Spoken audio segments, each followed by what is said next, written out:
জিলহজের ওই চাঁদ উঠেছে, দরবার হলো শুরু। হাদিস মতে পাওয়া গেল 7 জনে এক গরু। কয়জনে এক গরু?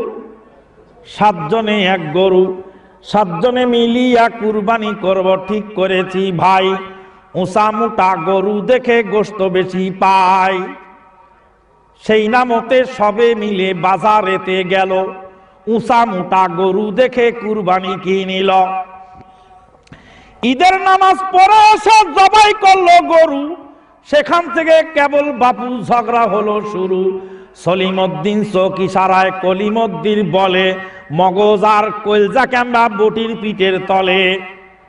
সলিম বলে, কলিম ভাইয়ের সত্য কথা বটে, খালি কাঠের হাড্ডি দেখি সিনা গেল কটে। কটে মানে কই, ওরা বগুড়ার ভাষা। খালি কাঠের হাড্ডি দেখি সেনা গেল কটে।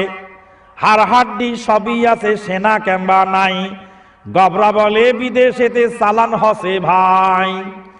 গুইয়া বলে, গবরা ক্যাম্বা ঝগড়া নাগার জম। নিজের ভাগাত বেশি ফালায়, পরের ভাগাত কম। এই না বলে মারামারি লাগলো পিটাপিটি। কেউ বা এসে করে রে ভাই গোশত সিটা সিটি। 7 ভাগা কুরবানি দিয়ে হলো একই দশা। একেবারে মিটে গেল গোশত খাওয়ার আশা। এমন কামার না করিব নাকত মাটি ভাই। যা হবার তা হয়ে গেল, চলো বাড়ি যাই। কুরবানির গোশত বন্টন নিয়ে যেই মুসলমান মারামারি করে, ধর্ম নিয়ে যারা মারামারি করে, কোরআন সুন্নাহ নিয়ে যারা গোলমাল করে, ওদেরকে শিক্ষা গ্রহণ করতে হবে পিঁপড়ার কাছ থেকে। ওদেরকে কোরআন সুন্নাতে শিক্ষা গ্রহণ করতে হবে। গোলমাল করা, মারামারি করা মিস্টার ডিওজির খাসলত। ওরা কোনো মুসলমানের খাসলত তো দূরের কথা, কোনো মানুষের খাসলত নয়।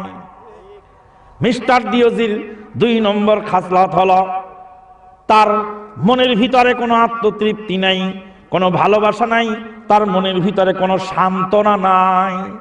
আমাকে জিজ্ঞেস করে, মাদানী সাহেব কুরবানির গোশত কয় ভাবে বন্টন করব? আমি বলি, কুরবানির গোশত বন্টন করার আগে কুরবানি কি জিনিস আগে বোঝো। কুরবানি কি, উহা কয় ভাগে বিভাজ্য, কয় ভাগে বিভাজ্য। প্রশ্ন হবে, কুরবানি কি, উহা কয় ভাগে, উহার গোশত কয় ভাবে বিভাজ্য, কয় ভাগে বিভাজ্য। প্রথম প্রশ্ন হবে কুরবানি কি, তারপরে দ্বিতীয় প্রশ্ন হবে উহার গোশত কয় ভাগে বিভাজ্য। দ্বিতীয় প্রশ্ন আগে প্রশ্নকে, আগের প্রশ্নটা করো, কুরবানি কি। জিজ্ঞেস করলাম, কুরবানি কি ভোগ না ত্যাগ? তো বলে কুরবানি ত্যাগ। কুরবানি যদি ত্যাগ হয় তো ভাগের প্রশ্ন আসলো কেন?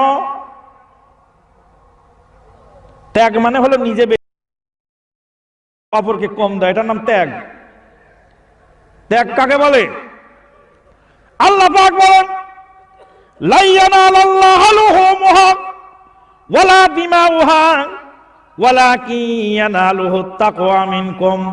লা ইয়ানালাল্লাহু লুহুমুহা, আল্লাহ বলেন আল্লাহর দরবারে কুরবানির গোশত পৌঁছানো হয় না, কুরবানির রক্ত পৌঁছানো হয় না। ওয়ালাকিন ইয়ানালুহুত তাকওয়া মিনকুম, কুরবানির কারণে তোমাদের তাকওয়া গুলি আল্লাহর কাছে পৌঁছানো হয়। কুরবানির মাধ্যমে তাকওয়া গুলি পৌঁছানো হয়। কুরবানি যদি ত্যাগ হয় তাহলে বেশি দেওয়ার চিন্তা করবেন আর খাওয়ার চিন্তা কম করবেন। খাওয়া যদি কম চিন্তা করেন তখন ভাগের প্রশ্ন আসবে না, ভাগের চেয়েও বেশি দিয়ে দিলে আর মাসলারও দরকার পড়বে না। মাসলা তো তখন লাগবে যখন খাওয়ার ধান্দায় থাকবেন আর দেওয়ার চিন্তায় বিলাতে থাকেন। সুন্নত আমলের জন্য 2-1 টুকরা খাইলেন, তাহলে তো আর মাসলার দরকার পড়বে না।